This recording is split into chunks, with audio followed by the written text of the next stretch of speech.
Oke, selamat pagi, siang, atau sore ya di tempat Anda berada. Hari ini kita akan bahas materi terkait dengan biokimia ya. Ini mungkin biokimia lanjut gitu ya. Kita membahas fokus terhadap metabolisme. Kalau kita sudah belajar tentang biokimia dasar, maka kita sekarang sampai kepada tahap dari metabolisme karbohidrat yang pertama. Kenapa kita bilang gini?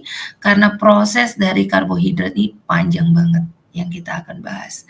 Jadi, metabolisme karbohidrat ini adalah kunci utama untuk kita mendapatkan energi di awal.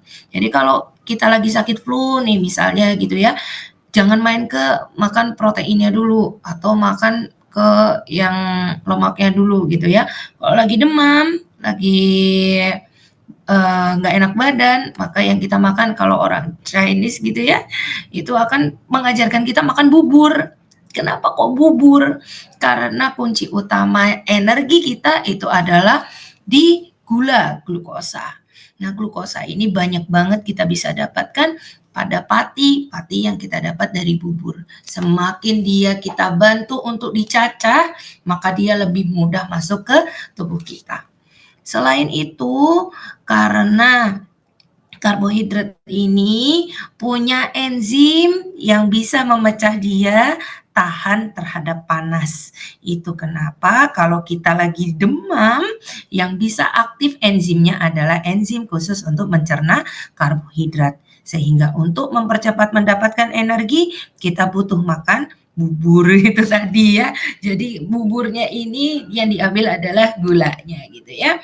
Jadi kalau kita bahas metabolisme karbohidrat, utamanya ini di sel hewan dulu ya. Kenapa kok di sel hewan? Karena di tumbuhan ini terbalik. Kalau di tumbuhan, mereka yang menyusun karbohidratnya berdasarkan bahan awal, apa ya kalau kita belajar waktu SMA, ada karbon dioksida gitu ya, sama air, bener kan? Nah itu diolah sama dia, malah dia yang membentuk struktur karbohidrat kompleks. Kita perlu ingat, metabolisme itu ada dua, ada yang katabolisme dan ada anabolisme. Untuk di sel hewan, karbohidrat kompleks dirubah banyak menjadi lebih kecil-kecil, maka prosesnya lebih banyak pada katabolisme. Apakah anabolismenya terjadi? Tentu saja. Ketika gulanya perlu untuk disimpan, maka kita perlu proses anabolisme di sana. Oke, kita masuk ya ke materinya. Yang pertama, diet kita tuh macam-macam kan? Kita makan lemak, makan protein, makan karbohidrat. Saya mau diet rendah gula, tapi makan buah. Buah juga tetap menghasilkan karbohidrat. Hanya saja bedanya, gulanya bukan gula yang berasal dari gula pasir. Nah, untuk itu kan kita harus tahu nih, gula pasir itu dari apa sih gitu kan ya? Kan dia dari tanaman juga gitu ya, dari tebu. Tebuknya menghasilkan molase, molasenya diambil, kemudian nanti diekstrak lagi, dibuat dia menjadi di bleaching gitu ya, sampai dengan dia jadi gula pasir putih. Nah, gula pasir itu punya kandungan glukosa yang cukup besar juga gitu ya. Jadi karbohidrat utama yang dipakai buat sumber energi itu adalah glukosa. Ingat-ingat ya. Nah, apakah hanya glukosa saja nih yang bisa menghasilkan energi? Enggak. Gula dalam bentuk lain seperti fruktosa dan galaktosa juga bisa menghasilkan energi. Hanya saja fruktosa dan galaktosa harus dirubah dulu di hati menjadi glukosa. Oke. Nah, teman-teman, saya ingin review dulu nih kita. Kalau karbohidrat building block-nya ada monosakarida, nih ada glukosa, fruktosa, dan galaktosa. Kita harus ingat dulu. Ada juga disakaridanya kemudian ada polisakarida, dan ada oligosakarida. Nanti oligosakarida nih yang ngetren nih dimasukin di dalam susu. Ada FOS, ada GOS, dan lain sebagainya. Tapi kita nggak main ke sana dulu ya. Kita inget-inget dulu yang di sakaridanya aja deh. Oke. Nah, teman-teman harus tahu kalau glukosa ditambah dengan glukosa juga jadinya apa ya teman-teman? Glukosa tambah glukosa. Maka glukosa dengan glukosa itu menjadi maltosa. Oke. Kalau ini jadi maltosa, maka ini gula yang biasanya ditaruh di dalamnya biskuit. Ingat gak ada biskuitnya anak kecil yang gambarnya singa gitu ya. Nah dia punya gula ini nih. Dia tulis namanya maltosa. Makanya dia bilang energinya 2 kali lipat. Iya betul. Karena dasarnya glukosa harus jadi ATP. Jadi ada 2 energi di sini. Ada 2 glukosa. Sehingga 2 kali lipat jumlah gula yang ada di dalamnya. Jadi hati-hati untuk orang yang diabetes. Harus dilihat dulu nih, makan biskuit itu boleh nggak ya buat kita gitu ya. Nah, sekarang kalau fruktosa. Sekarang fruktosa kalau kita tambahkan sama glukosa. Ini yang suka dimasukin di es teh manis ya. Es teh manis gitu ya. Nah, adalah gula pasir yang tadi kita ceritakan. Dia dari tebu sampai dengan didapatkan gula pasir. Gula pasir itu punya senyawa kimia namanya sukrosa. Oke. Sukrosa. Kemudian kalau kita lihat kenapa anak kecil hanya butuh minum susu aja? Dia sudah bisa mendapatkan energi karena ini ada galaktosa dan glukosa yang menjadi gula susu atau disebut dengan laktosa. Ingat-ingat ya. Jadi kalau anak kecil minum susu aja hidup itu karena energinya, ATP-nya sudah bisa dipenuhi oleh gula laktosa yang ada di dalam susu. Tuh ya. Nah, jadi kalau glukosa dengan glukosa jadinya maltosa, fruktosa dengan glukosa namanya sukrosa. Sedangkan galaktosa dengan glukosa namanya laktosa. Oke teman-teman, kita sampai sini dulu. Setelah ini kita lanjut terhadap proses-prosesnya gitu ya.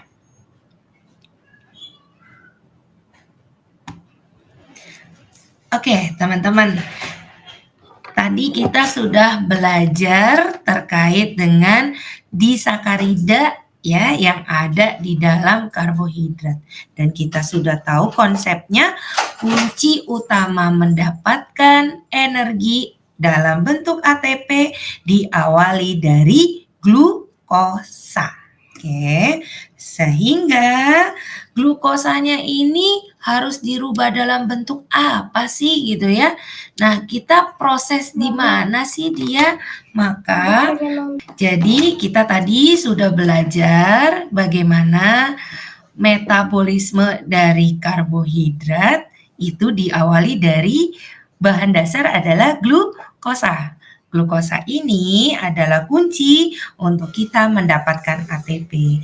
Maka dalam prosesnya glukosa di dalam tubuh yang sudah disuplai oleh makanan yang kita makan itu diapain sih sebetulnya gitu ya. Nah, saya ingatkan lagi, metabolisme itu ada 2, ada kata, ada ana. Oke. Nah, kemarin pada saat biokimia dasar, biasanya kita sudah diajarkan proses-proses metabolisme secara dasar gitu ya. Nah, saya ingatkan, Kalau prosesnya lisis, di situ terjadi degradasi atau proses di dalam pembentukan zat baru, maka dia akan masuk ke sistem katabolisme. Sedangkan anabolisme menyusun dari bahan yang kecil-kecil menjadi lebih kompleks. Itu disebut dengan anabolisme. Oke, nah kita masuk satu persatu. Dalam tahapan metabolisme karbohidrat itu ada 5 bahan dasar ini atau 5 proses dasar ini yang akan dikerjakan. 5 proses dasar itu adalah glikolisis, glikogenesis, glikogenolisis, HMP Shunt, dan gluconeogenesis. Kelima proses ini yang akan memutar glukosa di dalam tubuh kita untuk terdegradasi maupun terbentuk kembali. Glikolisis ini artinya kita memecah zat-zat dalam bentuk glukosa itu tadi, dipecah hingga mendapatkan struktur dasar, nanti kita mendapatkan yang namanya pirufat. Ini yang akan masuk ke dalam tahap selanjutnya dalam metabolisme, yaitu siklus asam sitrat, dekarboksilasi oksidatif, sampai tahap lanjutnya yaitu transfer elektron. Nah, untuk glikogenesis, gliko itu gula, genesis itu muncul atau bertumbuh, maka ini akan membentuk gula baru ya. Dia membentuk gula dalam bentuk glikogen nanti di sini, glikogenesis, akan terbentuk glikogen di sana. Glikogen ini dari mana? Dia ini diawali dari glukosa yang berlebih akan disimpan atau dalam bentuk-bentuk yang lain yang akan disimpan dalam bentuk glikogen gitu ya. Jadi gula bisa nggak disimpan dalam tubuh? Bisa, dibentuk dalam bentuk glikogen. Oke, ada lagi ini tadi membentuk glikogen ya. Oke, ada selanjutnya yaitu glikogenolisis. Apa yang disebut dengan glikogenolisis? Oke, ini membentuk glikogen.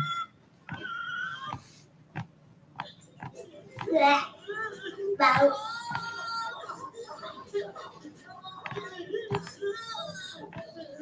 Oke, ada selanjutnya nih metabolisme yang kita sebut dengan glikogenolisis. Glikogenolisis ini kebalikannya dari glikogenesis, yaitu memecah glikogen menjadi glukosa untuk dibentuk lagi menjadi pirufat. Oke, kalau yang ini membentuk, yang ini memecah. Oke.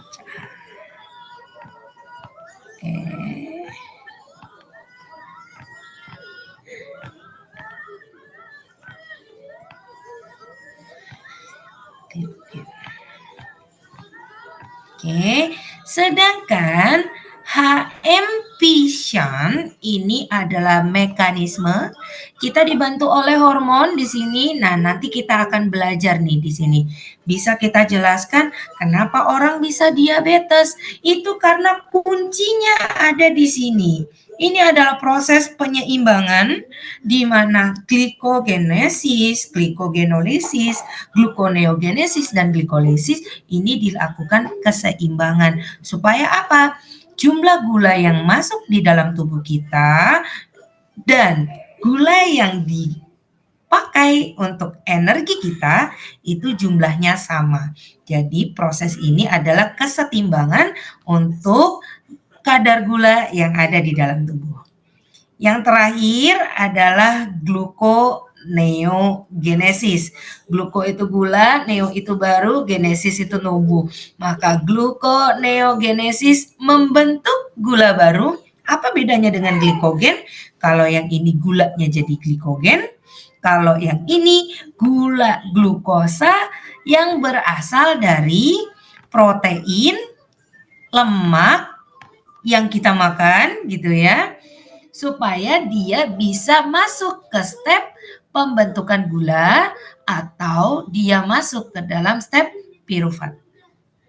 Oke teman-teman, sampai sini pembahasan terkait dengan proses-proses metabolisme karbohidrat. Selanjutnya kita bahas masing-masing ya. Oke. Sebelum kita membahas tentang proses masing-masing, maka saya akan mengajarkan juga terkait kepentingan karbohidrat di dalam tubuh kita. Tadi kita sudah bahas, glukosa itu adalah sumber energi utama di kita. Dalam bentuk apa? Ini bentuknya ATP. Oke. Nah, kadar gula itu harus seimbang sehingga mekanisme di dalam HM fission ini jadi kunci gitu ya. Nah, kita kan tahu nih kalau orang awam tuh suka kalau ada yang ketahuan diabetes gitu ya yang diukur kadar ini. Nah, di dalam kimia kita akan bahas ini prosesnya. Kok bisa sih 80 sampai 180 gram ini adalah keseimbangan yang harus ditakar dan kadar ini harus tetap dalam keadaan stabil gitu ya. Nah, kalau kelebihan atau kekurangan maka kita bisa terjadi gangguan kesehatan. Tadi kalau kelebihan dia bisa menjadi hiperglikemi. Kalau hiperglikeminya terus-menerus, maka inilah yang disebut dengan penyakit diabetik gitu ya atau kencing manis. Nah, hiperglikemi mungkin nggak sih terjadi? Mungkin. Pada orang sehat pun hiperglikemi bisa jadi terjadi dengan singkat gitu ya. Tapi kalau dia terus-menerus terjadi, maka hiperglikemi ini bukan lagi karena serangan virus saja, tetapi sudah menjadi penyakit diabetik. Utamanya kalau gangguannya itu akibat dari satu, resisten dari insulinnya, atau kedua, insulin yang tidak diproduksi dengan baik oleh pankreasnya. Nah, kita juga bisa terjadi pingsan.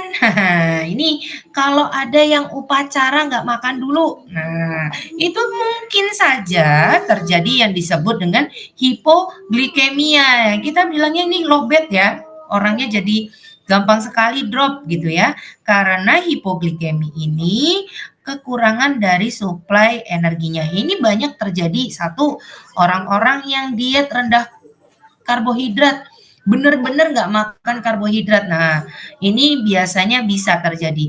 Mungkin nggak Bu terjadinya secara cepat, tidak. Karena kita punya simpanan gitu ya. Nah, yang kita simpan ini habis mungkin atau terlalu panjang puasanya, ini bisa terjadi hipoglikemi. Oke. Oke, kita masuk ke step yang pertama. Ini yaitu glikolisis. Apa sih yang disebut dengan glikolisis? Glikolisis disebut juga Embden-Meyerhof pathway atau Embden-Meyerhof pathway ini adalah jalur utama di mana glikolisis terjadi itu akibat dari gula yang kita makan gitu ya. Nah, ini terjadi di mana? Terjadinya tetap ya di dalam sel hewan yaitu di sitosol. Glikolisis ini terjadi akibat dari oksidasi glukosa. Tadi ingat ya, kuncinya glikolisis itu adalah glukosa yang dirubah. Bu, boleh nggak kalau bahan lain? Nggak masuk ke sini dulu. Dia masuk ke proses yang lain sebelum masuk ke tahap glikolisis. Jadi yang bisa masuk ke sini adalah glukosa. Glukosa ini kalau diproses baik, dia jadinya asam pirufat. Kalau prosesnya tidak baik atau kita kekurangan oksigen, prosesnya anaerob terjadi asam laktat. Pada orang-orang yang lari, nah ini aplikasinya ya. Jadi ada orang lari sprint sama orang lari jogging. Kenapa sih dibilang jogging itu mudah untuk bikin diet orang gitu ya? Karena kalau dia lari gitu ya, dengan jogging, maka dia akan mengatur oksigen masuk ke dalam tubuh. Oksigen yang teratur masuk ke dalam tubuh, masuk ke dalam sel, oksigennya cukup, maka proses yang terjadi adalah sifatnya aerob. Pada glikolisis aerob, maka yang akan dihasilkan adalah asam pirufat. Tentu saja proses ini akan menuju pendapatan energi jauh lebih besar dibandingkan dengan asam laktat mencapai ATP. Asam laktat ini bisa muncul utamanya pada orang yang nggak pernah olahraga, tiba-tiba dia lari.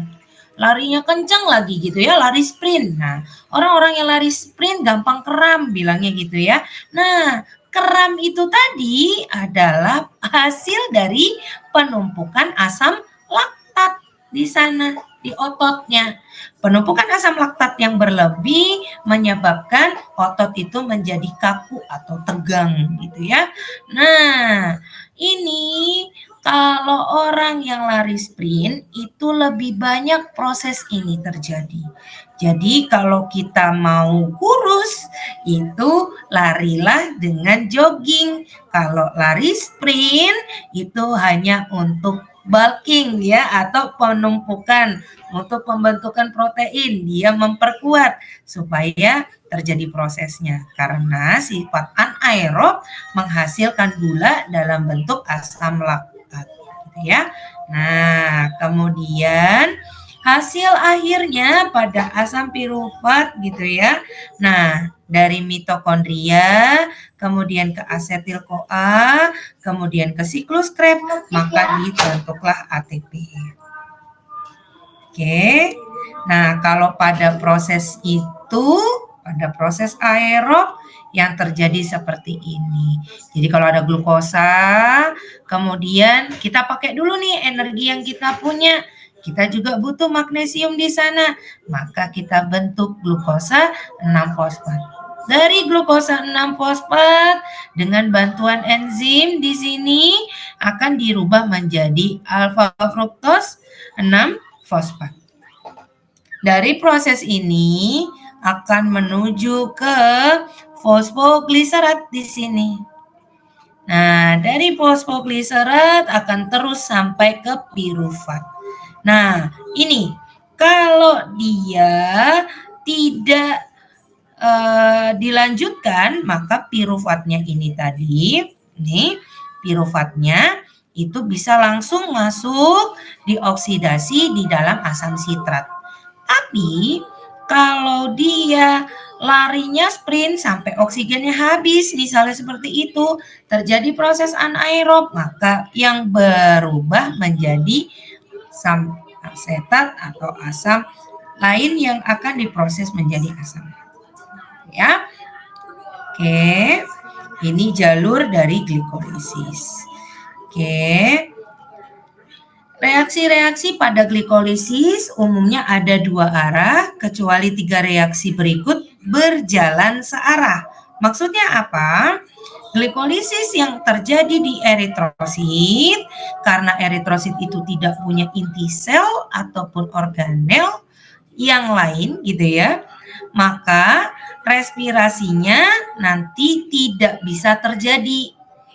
Maka sistem yang terjadi di sana gulanya lebih banyak dijadikan asam laktat. Oke, diingat-ingat ya.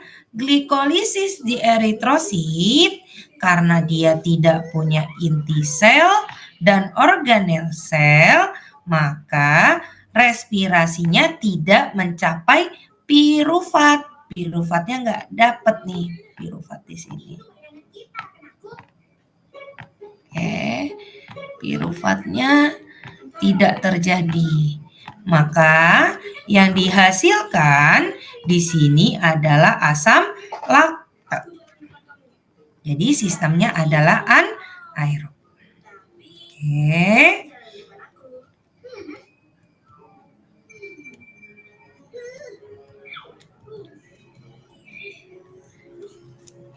Oke, sampai sini dulu untuk pembahasan tentang glikolisis. Selanjutnya kita akan bahas terkait dengan glikogenesis. Oke, teman-teman, setelah kita bahas terkait dengan glikolisis, maka kita melanjutkan dengan pembentukan glikogen kalau glukosa yang kita makan kebanyakan. Wah, aku senang banget nih makan ice cream gitu ya. Nah, tubuh kita tidak butuh banyak sekali glukosa di sana pada saat itu karena kita tidak banyak bergerak, misalnya kita senang sekali rebahan begitu ya, maka glukosa yang dihasilkan makanan yang kita makan itu diproses di hati dan otot dirubah menjadi yang namanya glikogen. Glikogen ini nanti akan menjadi bahan dasar lanjutan untuk disimpan menjadi lemak gitu ya. Nah, apa saja tahap-tahap yang terjadi? Maka reaksinya seperti ini. Reaksi pertama, glukosa yang ditambah dengan ATP, startingnya mirip dengan glikolisis tadi ya, akan dijadikan glukosa 6-fosfat dan ADP. Pada saat glukosa 6-fosfat ada, maka glukosa ini tidak dijadikan fruktosa sebagaimana terjadi di glikolisis, tapi ditransfer untuk dijadikan glukosa 1-fosfat. Glukosa yang sudah dirubah strukturnya akan bertemu dengan UTP dan diproses menjadi UDPG dan pirofosfat. Dalam kondisi ini akan disintesis, dibuat rantai-rantai kecil yang menjadikan glikogen, yaitu dengan menggunakan enzim glikogen sintetase atau glikogen sintase untuk membentuk rantai lurusnya, begitu ya. Sedangkan cabangnya itu menggunakan enzim pencabang yang membentuk ikatan alfa 1,6 glikosidik. Nah, glikogen sendiri itu bentukannya seperti pohon dengan cabang dan ranting. Jadi ketika disintesis, maka dia akan membentuk ikatan seperti ini. Rantai cabang dari 1,6 alfa glikosidik dan yang di sini adalah 1,4 alfa glikosidik. Seperti itu ya. Nah, lurus kemudian menjadi cabang, lurus menjadi cabang, maka bentuknya akan menjadi seperti ini. Oke, ini adalah rantai yang dibuat dari glukosa, kemudian dibuat menjadi rantai cabang, lama-lama dari yang tadi sudah dibentuk ya, dari glukosa dijadikan glikogen, maka inilah glikogen dengan rantai lurus maupun rantai cabangnya. Nah, cabang-cabang ini juga bisa bercabang lagi dan terus-menerus. Jadi pada prosesnya dari sintesis glikogenesis ini juga bisa dirubah lagi. Dari glikogen diambil lagi menjadi glukosa lagi dan seterusnya. Maka prosesnya bisa terjadi seperti ini. Oke, jadi dari sistem glikogen primer ya, glikogen primer yang kita dapatkan itu akan menjadi UDP, UDP-nya dilanjutkan menjadi UDPG dan lain sebagainya, kemudian akan masuk ke sini. Rantai 1,4-nya dari branching itu bisa dirubah kembali menjadi glukosa 1-fosfat. Dari glukosa 1-fosfat akan dikembalikan lagi menjadi glukosa. Maka tahap ini, tahap yang dari glukosa 1-fosfat dibalikan kembali menjadi glukosa, ini adalah tahapan dari glikogenolisis. Jadi dari glikogen bisa jadi glukosa, dari glukosa bisa menjadi glikogen. Ya. Jadi ketika ini dibentuk glikogenesis, maka rantai cabang tadi diingat ya, rantai lurusnya itu 1,4, kemudian dicabangkan di 1,6. Nah, sedangkan dalam glikogenolisis, maka rantai-rantai lurus ini yang dihajar duluan, dihabisin duluan. Untuk yang rantai cabang itu belakangan. Jadi setelah ngambil 1,4 yang ini, maka diambil nih 1,4 yang di sini. Rantai cabang itu nanti dikerjakannya terakhir saat 1,4-nya ini sudah habis, kiri dan kanan sudah sama rata. Maka dia akan dirubah strukturnya untuk diambil cabangnya dan seterusnya. Oke, jadi glikogenolysis ya. Glikogenolysis itu adalah kebalikannya, yaitu proses pemecahan glikogen di dalam otot. Tujuannya untuk mendapatkan energi bagi otot. Nah, kunci akhirnya untuk merubah dia kembali menjadi pirufat atau laktat. Di mana kunci utamanya dia rubah tadi ya, glukosa 1 fosfatnya untuk diambil menjadi glukosa 6 fosfat. Oke. Nah, glukosa 6 fosfatnya itu bisa langsung dikerjakan menjadi pirufat. Ini khusus di otot. Tapi untuk di hati harus dirubah dulu dari glukosa 6 fosfat menjadi glukosa. Jadi pada saat tadi kita review lagi, glukogenesis itu menghasilkan glikogen, sedangkan glikogenolisis menghapuskan atau memecah glikogen yang sudah terbentuk. Oke teman-teman, sampai sini kita bahas terkait dengan pembentukan glikogen. Selanjutnya kita akan bahas bagaimana sih kerjanya dari hormon untuk membantu pembentukan glikogen ini tadi, atau menghilangkan glikogen, atau justru malah membantu untuk pembentukan glukosa baru seperti itu ya. Oke. Nah, jadi kalau kita bahas terkait dengan HM Pisan. Oke. Kita bahas terkait dengan HM Pisan. HM Pisan ini adalah pentose phosphate pathway, di mana dia digunakan untuk menjadi jalan lain oksidasi glukosa yang tidak bertujuan menghasilkan ATP. Ingat, di sini jalurnya bukan membentuk glukosa menjadi ATP, tapi dia mengatur bagaimana glukosa bisa ada di dalam tubuh kita.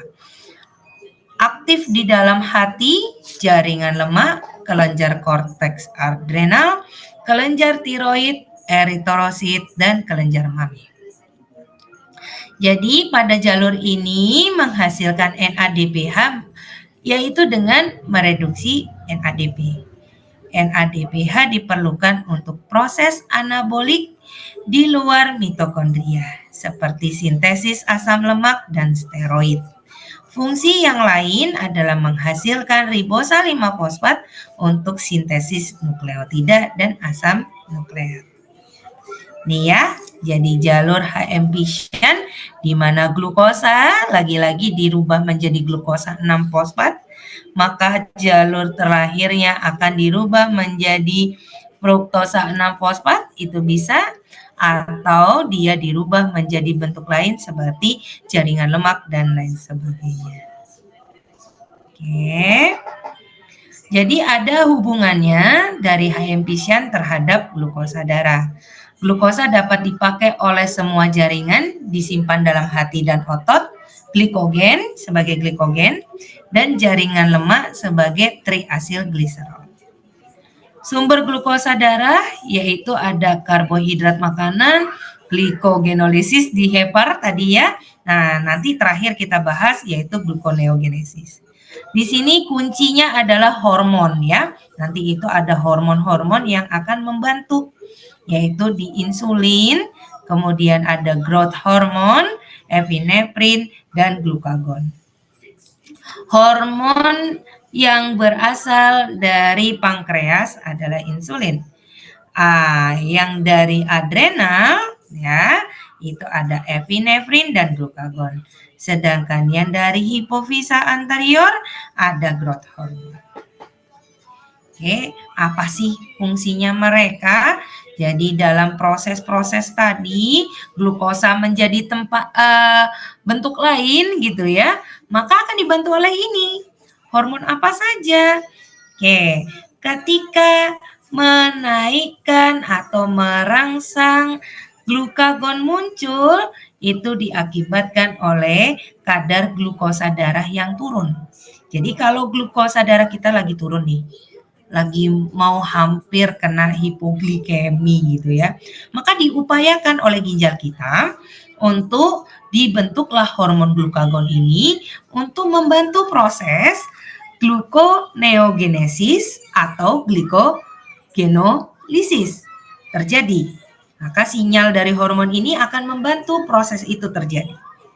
Sedangkan pada saat kadar glukosa darah kita cukup tinggi, maka hormon insulin akan merangsang di sana, merangsang diri kita untuk memasukkan gula darah ini masuk ke dalam sel.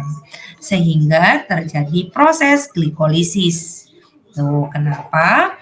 Pada saat kita makan gula tinggi, maka insulin akan disekresikan dari pankreas cukup besar. Nah, bagaimana nih kalau kita lagi kondisinya darurat? Contoh, diare berkepanjangan atau kita dalam keadaan yang cukup berbahaya ya, kehilangan darah cukup banyak misalnya gitu, sehingga plasma juga banyak keluar dari tubuh. Maka tubuh kita akan merangsang sekresi hormon adrenalin untuk memacu supaya glukosa darah kita itu cepat untuk diproses, supaya kita bisa mendapatkan energi yang cukup. Dan ini bisa terjadi ledakan energi. Nah, ketika terjadi ledakan energi, tiba-tiba orangnya nih kalau kecelakaan, dia kan kayaknya bisa jalan ya, masih bisa lari. Terus tiba-tiba dia pingsan, itu akibat dari dropnya hasil atau sumber dari energi yang tidak bisa diproses lagi, sehingga tidak terdapat ATP yang cukup untuk otot kita bisa bekerja, orangnya bisa pingsan atau lemas gitu ya. Oke, jadi glukagon ini nanti di hati akan membantu pembentukan CAMP. Epinefrin di otot itu juga membantu pembentukan CAMP.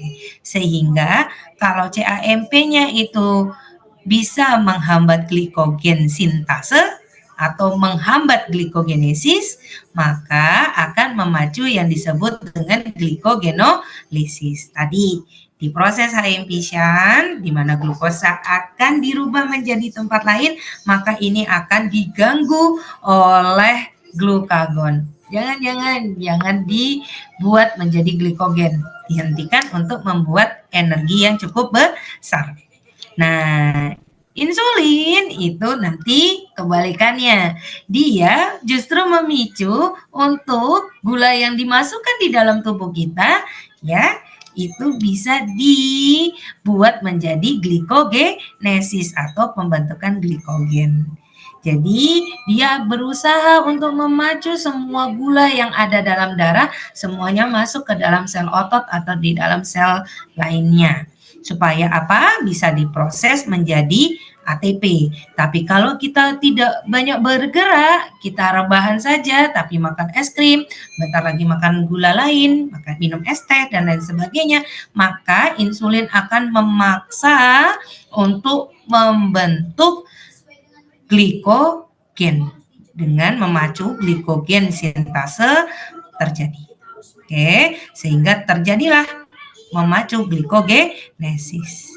Sehingga insulin juga kalau tadi si glukagon akan membentuk CAMP, maka insulinnya akan melepaskan atau menghancurkan proses dari pembentukan CAMP. Sehingga CAMP-nya menjadi 5-AMP. Dari proses ini tentunya akan menghambat glycogenolisis. Jadi insulin menghambat pemecahan glikogen, memicu pembentukan glikogen, sedangkan glukagon dan epinefrin kebalikannya, gitu ya. Nah, proses-proses yang ini kalau kita pahami dan kita sadari, maka bisa berpengaruh terhadap kesehatan tubuh kita. Oke, teman-teman. Sampai sini kita akan bahas yaitu satu hal terkait dengan gluconeogenesis. Kenapa ini penting?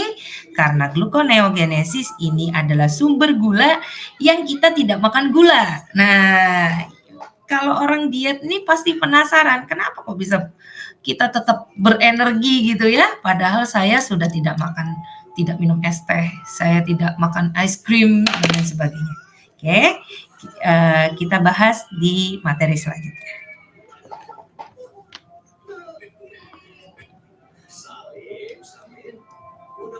Oke teman-teman, hari ini kita bahas lagi yaitu gluconeogenesis.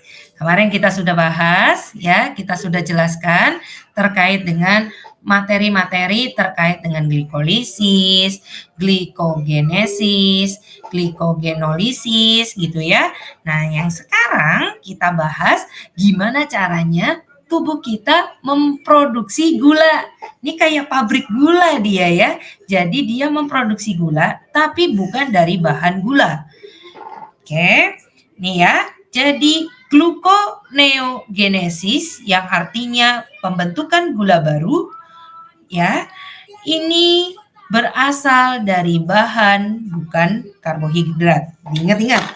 Bahannya bukan karbohidrat. Ini terjadi pada mammals atau pada manusia gitu ya, terutamanya pada hati dan ginjal. Berat banget memang hidupnya ginjal ya, utamanya orang-orang yang diet protein.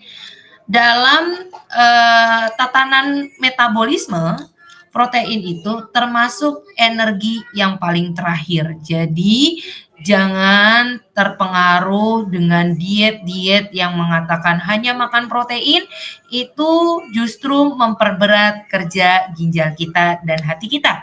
Kenapa? Karena dia harus merubah semua protein yang kita makan ya, atau sebagian besar protein yang kita makan menjadi glukosa dan menjadi bahan untuk energi kita. Wah, sampai kelepasan nih jadi hati ya. Hati kita jangan sampai kosong gitu ya. Oke, kita belajar, kita lanjutkan dengan substratnya. Jadi substrat untuk gluconeogenesis itu bisa macam-macam banget. Salah satunya yaitu asam laktat, lagi-lagi. Jadi kalau kita sudah usai dengan kram kita, itu sebetulnya tubuh kita sudah memproses dia kembali lagi menjadi gula yang dirubah untuk menjadi energi. Itu kenapa kalau orang lagi kakinya kram gitu ya, ototnya lagi kram, itu kita hangatkan gitu ya.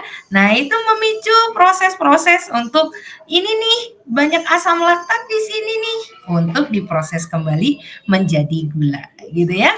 Nah, ada bahan lain yaitu gliserol. Ini berasal dari hidrolisis triasil gliserol. Besok pada saat kita membahas metabolisme tentang lemak, ini kita akan bahas. Ya.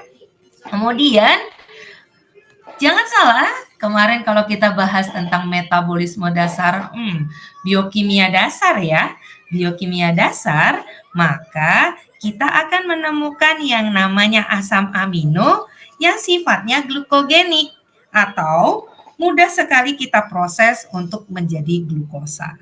Maka asam amino yang kita makan itu tadi bisa dirubah dalam proses gluconeogenesis gitu ya.